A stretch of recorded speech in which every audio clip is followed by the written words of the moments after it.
Salam sejahtera dan salam berbahagia kepada semua. Saya adalah Jeff Goldblum, analisis selaku moderator kita hari ini. Dan pada hari ini kita akan membincangkan perkara yang berkenaan dengan e-majalah yang telah disiapkan oleh para ahli panel kita. Dan adalah lebih elok jika saya memperkenalkan ahli-ahli panel kita yang bersama saya hari ini. Tanpa membuang masa, sila memperkenalkan diri untuk kita mengetahui lebih lanjut identiti mereka. Dipersilakan dengan ahli panel yang pertama serta diikuti ahli panel yang lain. Salam sejahtera, saya Eliza Sena, anak Alexander Billy. Saya memegang jawatan sebagai ketua editor dalam majalah Fashion Traditional Borneo. Jadi dalam majalah ini saya akan menceritakan sedikit iaitu berkaitan dengan fashion tradisional kaum Iban, iaitu berkenaan dengan puak kumbu kaum Iban di Sarawak. Dan seterusnya.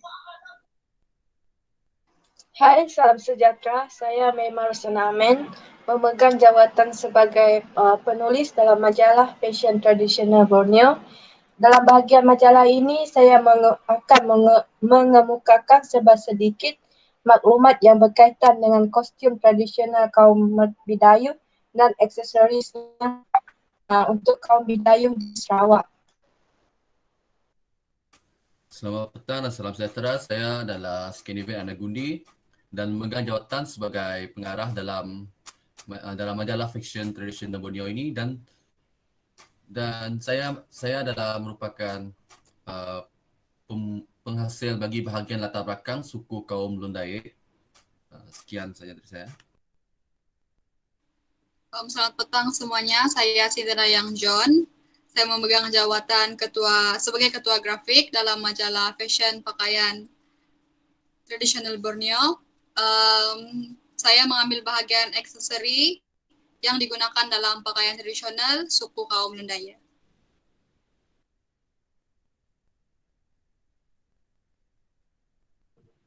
Jadi kita telah memperdengarkan bahwa mereka telah memperkenalkan diri mereka dan baiklah kita akan memulakan forum kita. Jadi saya akan memberikan beberapa soalan dan soalan pertama ni saya tujukan untuk semua ahli panel yang berbunyi, saya meminta ahli panel untuk menerangkan apa isi kandungan bahagian majalah yang dibuat oleh ahli-ahli panel itu sendiri. Kita bermula dengan ahli panel yang pertama. Dipersilakan. Okey, terima kasih moderator.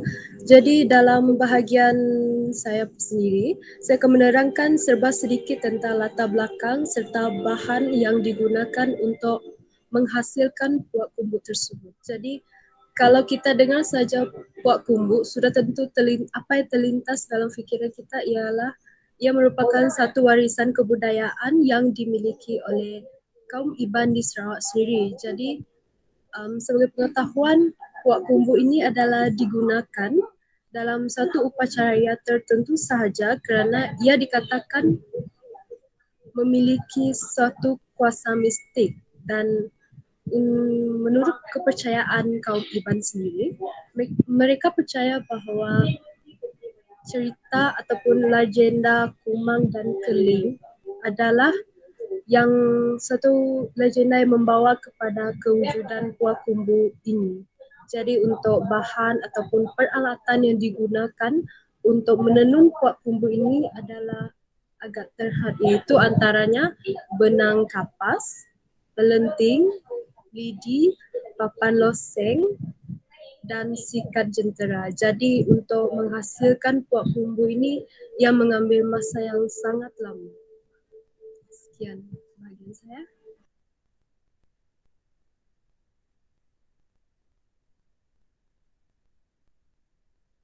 Okey, Dipersilakan ahli panel yang kedua. Okey, seterusnya saya akan membincangkan tentang bahagian saya iaitu tentang tradisional kostum kaum Bidayuh dan aksesorisnya. Terlebih dahulu saya ingin mengulas sedikit tentang keunikan kostum Bidayuh ini. Kaum Bidayuh ini mempunyai keistimewaan yang sangat jelas dalam unsur-unsur kesenian, terutamanya dalam berpakaian. Warna hitam adalah warna utama dalam pemakaian masyarakat Bidayuh. Penggunaan warna hitam ini asalnya daripada kepercayaan bahawa warna hitam adalah lambang kekuasaan atau warna ketuhanan yang mana dapat melindungi si pemakai daripada makhluk-makhluk halus yang jahat. Okey, untuk ciri-ciri kostum lelaki dan perempuannya pula, pakaian lelaki Bidayuh ini, baju dan suarnya diperbuat daripada satin yang dihiasi pita merah dan putih. Bahagian luar pakaian lelaki itu akan dipakai jipo biru dari fabrik satin dan untuk kalungnya adalah daripada gigi beruang. Untuk wanita pula menggayakan baju jipo pendek dan skirt bidang fabrik satin warna hitam berhias selempang merah bias dan tali pinggangnya daripada shilling perak. Untuk perhiasan kepalanya pula adalah dipanggil sitah, iaitu mempunyai 3 warna hitam, merah dan putih yang dihiasi dengan manik, labuti dan shilling perak. Perhiasan kepala wanita ini merupakan tudung kecil separuh tinggi dengan corak anyaman yang indah atau penutup kepala daripada kain warna-warni. Itu saja. Untuk fungsinya pula adalah dipakai masa hari perayaan seperti hari kahwin dan juga dipakai masa hari perkahwinan. Okey, sekian. Baiklah, sekarang ni saya akan menerangkan tentang saya akan menerangkan serba sedikit tentang latar belakang pakaian tradisional Long Daye. Pakaian ini terbagi kepada dua, iaitu pakaian tradisional Long Daye lelaki dan Long Daye wanita. Untuk pakaian tradisional Long Daye lelaki, lelaki Long Daye khususnya golongan pemuda akan menggunakan perhiasan yang dipanggil sebagai fakil rimau. Iaitu peralatan ini biasanya terdapat pada tumbuhan hutan yang disebut rimau labu. Kebiasaannya adalah untuk memperlihatkan kegagahan pemuda lelaki Long Daye jika memakaikan fakir rimau ini. Untuk fakir rimau ini, pemuda lelaki Long Daye akan suatu ketika dulu menggunakan pakaian ini untuk berburu ataupun melakukan pekerjaan di ladang. Seterusnya adalah untuk pakaian wanita. Untuk wanita pula ada yang mengatakan tentang penggunaan tali pinggang yang dipanggil sebagai beret ringgit, siling, dan terdapat juga liku bau, iaitu perhiasan tangan yang berbentuk gelang. Perhiasan ini akan dililit pada kedua-dua tangan sebanyak 10 dan 20 kali lilitan. Selain itu terdapat juga perhiasan tangan yang dipanggil sebagai liku ulo, ianya merupakan gelang tangan yang berwarna putih dan dikenakan kepada kedua-dua pergelangan tangan. Sekian saja daripada perkongsian saya mengenai latar belakang. Oke, baiklah. Bagi bahagian saya pula, saya mengambil aksesori yang digunakan dalam pakaian suku Long Daye. Dalam aksesori ini saya menjelaskan aksesori dia diperbuat dari apa, digunakan di bahagian mana, dan berwarna apa. Seperti yang kita tahu, aksesori dia merupakan barangan yang digunakan untuk menyumbangkan kepada pakaian si pemakai. Dia sering digunakan untuk melengkapkan pakaian dan dipilih untuk melengkapi rupa si pemakai. Okay. Ia juga mempunyai keupayaan untuk terus mengekspresikan identiti dan kepribadian individu kerana terdapat aksesori dalam pelbagai bentuk, saiz, warna, dan aksesori juga mula digunakan sejak abad ke-20. Itu saja dari saya. Thank you. Terima kasih untuk semua ahli panel. Penerangan yang cukup baik dan padat dan jelas untuk e-majalah mereka. Dan tahniah ya kerana menyiapkan e-majalah kalian. Dan saya ada soalan kedua. untuk semua lagi ahli panel, yaitu berbunyi, kenapa memilih idea ini untuk dimasukkan ke dalam e-majalah? Saya mohon kepada semua ahli panel untuk menjawab pertanyaan saya. Okey, terima kasih atas soalan daripada moderator. Jadi salah satu tujuan mengapa saya memilih idea ini untuk diletakkan dalam e-majalah ini adalah disebabkan ingin membuka mata para pereka fashion sama ada di tanah air ataupun dari luar negara pun, bahawa Pakumbu ini merupakan ataupun boleh dijadikan juga sebagai satu corak yang boleh diangkat ke dunia fashion. Sekian saja idea saya. Okey, untuk saya ingin tujuan utama saya melakukan kajian tentang tradisional kaum Bitayu ini untuk kostum dan aksesorisnya kerana saya ingin mengangkat keistimewaan budaya saya dari terutamanya saya berketurunan Melayu asal daripada Sarawak.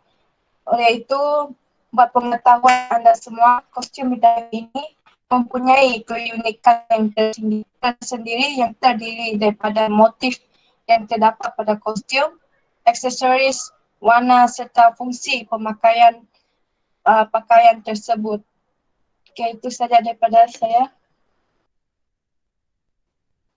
Baiklah, tujuan saya untuk memilih tajuk kecil ini iaitu latar belakang pakaian tradisional Lundai adalah kerana untuk memberikan penerangan kepada umum tentang latar belakang pakaian yang dikenakan ataupun penggunaan bahagian aksesori ataupun penggunaan pakaian itu tersendiri, apakah kegunaannya pada suatu ketika dulu sebelum abad ke-21. Sekian saja daripada saya untuk penerangan ini. Seterusnya saya lanjutkan kepada dari panel yang seterusnya. Okey, bagi saya pula tujuan kenapa saya memilih idea ini untuk dimasukkan ke dalam majalah. Sebelum saya memikirkan idea tajuk yang saya ingin buat, saya ada buat sedikit research mengenai aksesori yang digunakan dalam pakaian suku kaum Lundaya ini. Dan saya dapati tidak begitu banyak maklumat yang ada dalam internet terutamanya. Dan disebabkan tu saya memilih idea ni untuk dimasukkan ke e-majalah supaya orang luar atau semua orang dapat lihat maklumat secara terperinci aksesori yang digunakan dalam suku kaum Lundaya ni. Sudah bagi saya. Thank you. Terima kasih kepada ahli panel kita yang terakhir. Baiklah, saya ada soalan yang ketiga. Soalan ini ditujukan kepada ahli panel pertama dan ahli panel yang kedua. Adakah kalian masih bersama saya?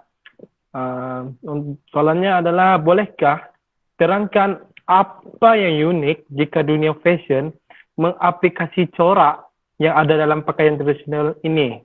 Diminta ahli panel yang pertama menjawab dahulu, kemudian diikuti ahli panel yang kedua.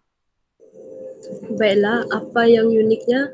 Jadi pada masa ini kita dapat lihat bahawa dunia fashion, anda kalau boleh lihat pertunjukan ataupun fashion show, sekarang kita boleh tengok ada yang menunjukkan ataupun memaparkan pakaian yang bertemakan tradisional dan terdapat juga corak Pakumbu yang disertakan.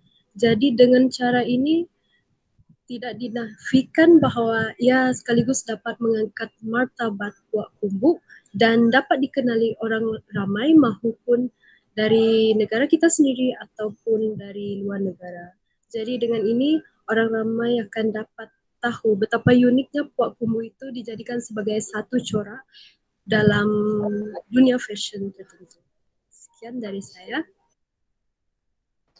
Okey, selain daripada itu juga saya sambung apa yang panel pertama beritahu tadi, keunikan yang akan kita dapat daripada kostum ni adalah para mereka fashion boleh mengubah suai kostum tersebut kepada dress-dress yang boleh dipakai pada pelbagai majlis sepertinya masa hari perkahwinan, dinner dan sebagainya, kerana motif-motif tersebut kita boleh ubah suai menjadi satu dress yang lebih cantik, lebih nampak unik dan menarik di mata perempuan khususnya lah untuk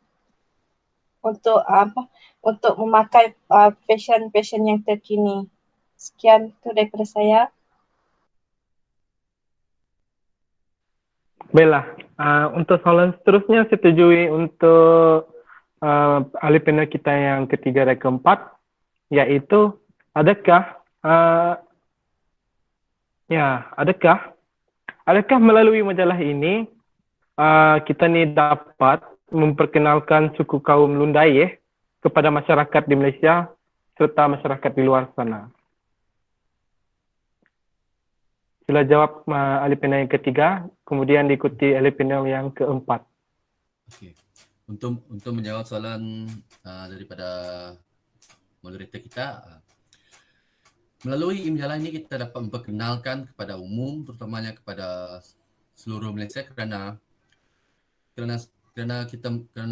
majalah ini adalah bebas, di mana kita menggunakan jalur bebas seperti menggunakan internet. Sekarang